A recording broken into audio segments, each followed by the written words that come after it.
ಎಲ್ಲರಿಗೂ ನಮಸ್ಕಾರ.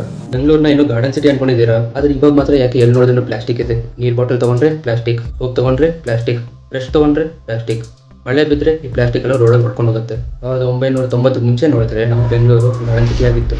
ಯಾಕಂದ್ರೆ ಜನರೆಲ್ಲ ಬಟ್ಟೆ ಬ್ಯಾಗ್ ಯೂಸ್ ಮಾಡ್ತಿದ್ರು, ಜೂಟ್ ಬ್ಯಾಗ್ ಯೂಸ್ ಮಾಡ್ತಿದ್ರು. ಈ ಬ್ಯಾಗ್ಸ್ ಯೂಸ್ ಮಾಡೋದ್ರಿಂದ ಅದು ಮಣ್ಣಲ್ಲಿ ಡಿಕಂಪೋಸ್ ಆಗಿ ಹೆಸರಾಗ್ತಿತ್ತು.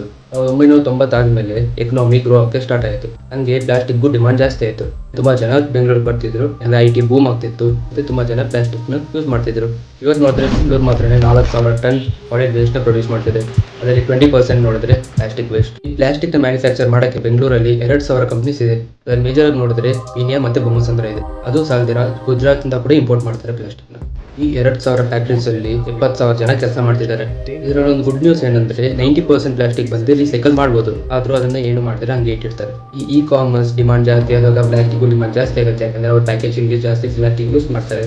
ಅದರಿಂದ ಡಿಮಾಂಡ್ ಜಾಸ್ತಿ ಆಗಿದೆ.